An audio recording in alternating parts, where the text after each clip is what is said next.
chemin. Sa musique est un son divin, précis nom de Jésus.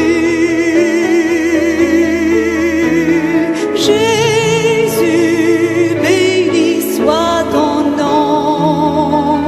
Jésus, ô merveilleux don. Jésus, suprême rançon. Sois adoré pour toujours.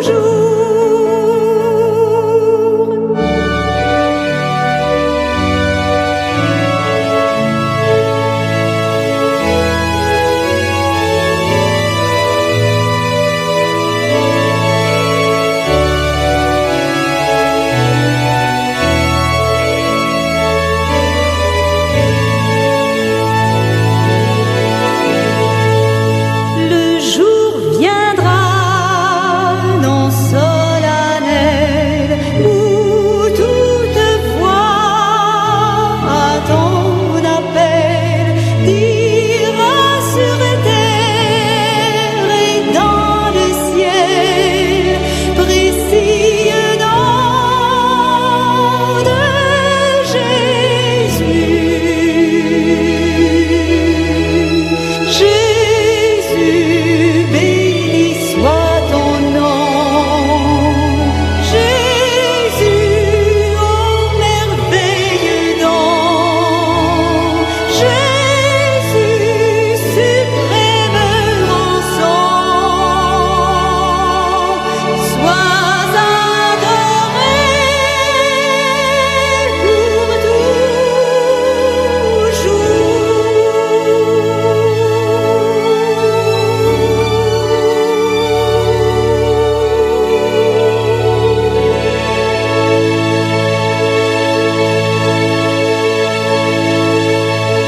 Bonjour à tous. Nous sommes heureux de nous retrouver si nombreux pour cette autre journée de l'Ascension à Pont-de-Beauvoisin. Merci pour l'accueil, merci pour les amis, ce groupe vocal qui nous a interprété quelques beaux chants de jeunes en particulier, merci de tout cœur. Et pour ne pas allonger, nous entrons tout de suite dans le vif du sujet, dans la lecture de la parole de Dieu. Le thème choisi pour aujourd'hui, c'est Élisée, le verseur d'eau. Et je vais vous lire les textes qui s'y rapportent. Ce matin, nous aurons une réunion d'appel à la consécration et au service. Et cet appel s'adressera plus particulièrement aux jeunes. Dans le premier livre des Rois, au chapitre 19, je vous lis un épisode de la vie du prophète Élie, à partir du verset 14. Une voix lui fit entendre ces paroles. « Que fais-tu ici, Élie » Il répondit, « J'ai déployé mon zèle pour l'Éternel, le Dieu des armées, car les enfants d'Israël ont abandonné ton alliance, ils ont renversé tes autels, et ils ont tué par l'épée tes prophètes. Je suis resté, moi seul, et ils cherchent à m'ôter la vie. » L'Éternel lui dit, « Va, reprends ton chemin par le désert jusqu'à Damas, et quand tu seras arrivé, tu oindras Hazaël pour roi de Syrie. Tu oindras aussi Jéhu, fils de Nimshi, pour roi d'Israël, et tu oindras Élisée, fils de Shaphat, pour prophète à ta place. Et il arrivera que celui qui échappera à l'épée de Hazaël, Jéhu le fera mourir. Et celui qui échappera à l'épée de Jéhu, Élisée le fera mourir. Mais je laisserai en Israël 7000 hommes, tous ceux qui n'ont point fléchi les genoux devant Baal et dont la bouche ne l'a point baisé. » Élie partit de là, et il trouva Élisée, fils de Shaphat, qui labourait. Il avait devant lui 12 paires de bœufs, et il était avec la 12e. Élie s'approcha de lui, et il jeta sur lui son manteau. Élisée quitta ses bœufs, courut après Élie, et dit, « Laisse-moi embrasser mon père et ma mère, et je te suivrai. » Élie lui répondit, « Va et reviens, car pense à ce que je t'ai fait. » Après s'être éloigné d'Élie, il revint prendre une paire de bœufs qu'il offrit en sacrifice. Avec l'attelage des bœufs, il fit cuire leur chair et la donna à manger au peuple. Puis il se leva, suivit Élie et fut à son service.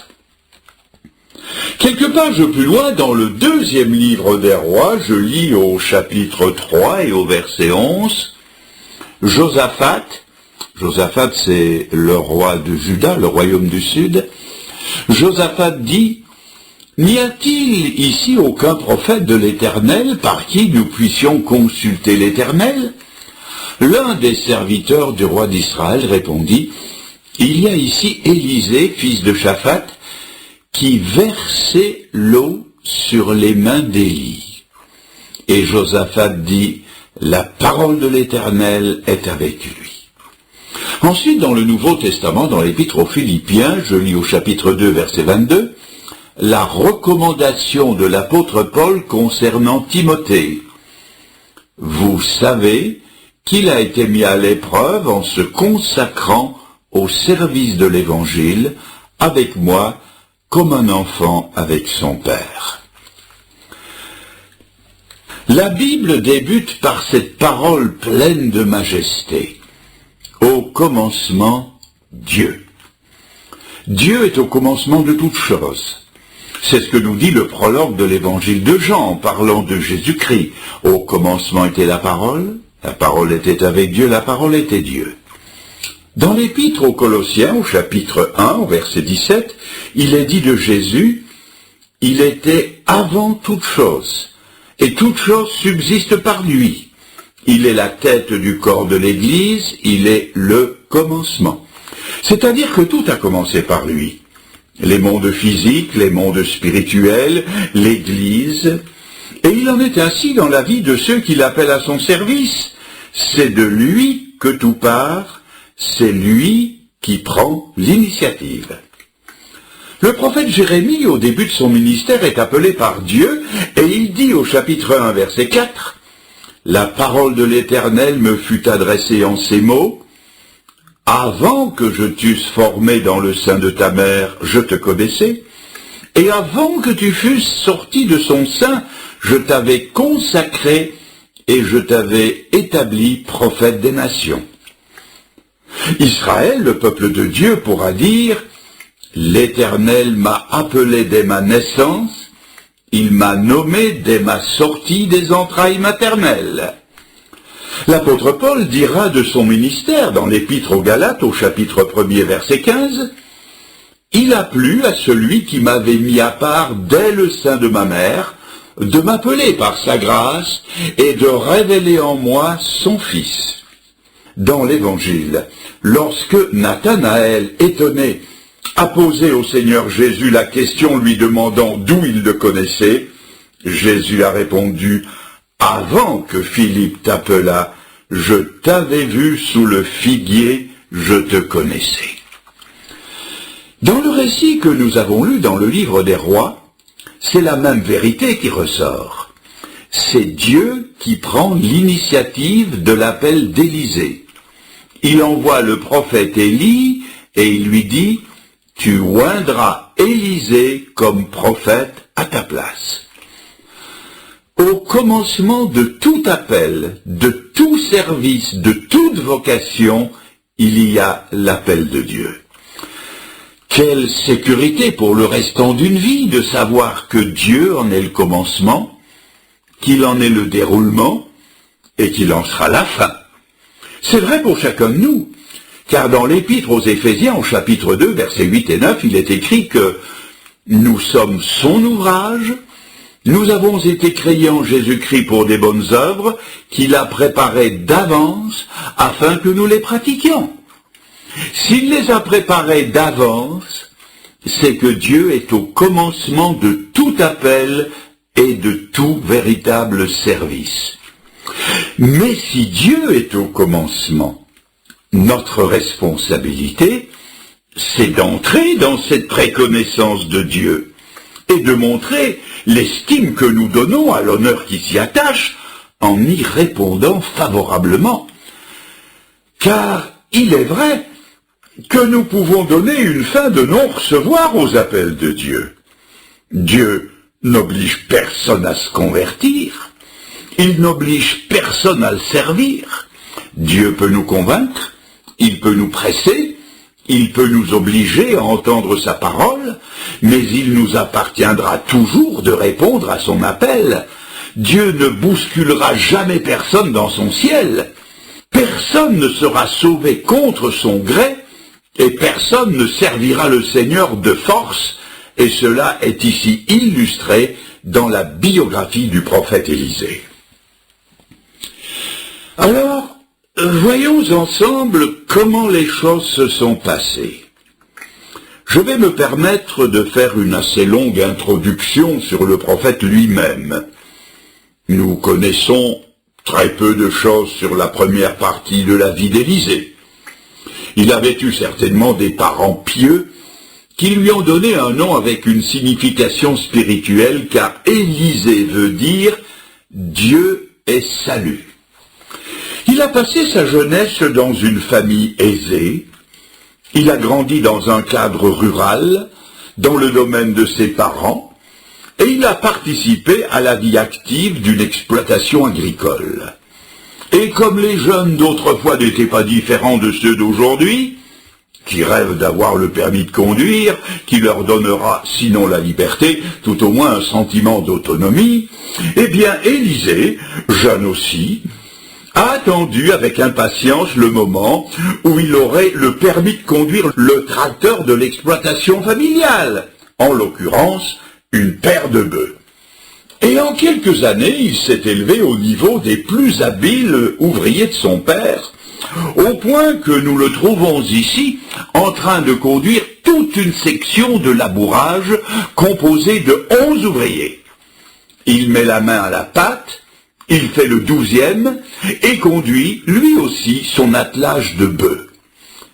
Son avenir est assuré, il n'a plus maintenant qu'à continuer l'entreprise familiale. À votre avis, quel âge devait-il avoir? Cela n'est pas dit dans la Bible. Mais il ne devait être ni trop jeune, ni trop vieux. Il n'était pas âgé, car il n'avait pas encore, semble-t-il, de charge familiale, mais il était quand même assez âgé pour prendre des décisions importantes. S'il s'en réfère à ses parents pour partir, et cela nous montre qu'il était encore assez jeune, il n'écoute cependant que son propre conseil pour abattre une splendide paire de bœufs, puis casser la charrette et en faire du feu. Cette initiative nous montre qu'il avait atteint une certaine maturité et une indépendance qui n'est pas celle de la prime jeunesse. Voilà donc campé notre personnage. Ni trop jeune, ni trop vieux. C'est, je le sais, une réponse de Normand, mais je n'en ai pas d'autre. Voyons maintenant quand et où l'appel de Dieu lui a été adressé. Je remarque que ce n'était pas un jour de sabbat. Ça aurait pu l'être. Ce n'était pas dans une assemblée extraordinaire. Ça aurait pu l'être. Ce n'était pas un jeudi de l'Ascension, comme aujourd'hui à Pont-de-Beauvoisin en Isère. Ça aurait pu l'être. Ce n'était pas dans une réunion missionnaire, ce n'était pas lors d'une réunion de prière. Ça aurait pu l'être. Ce n'était pas au cours de la pause repas. Il ne rêvassait pas à des choses supranaturelles. Il n'a pas eu une extase. Il n'a pas entendu des voix. Et il n'a pas reçu une vision particulière. Remarquez que ça aurait pu l'être. Ce n'était pas dans aucune de ces occasions-là. Non, il travaillait au labour des champs. Il a reçu son appel pendant la tâche quotidienne.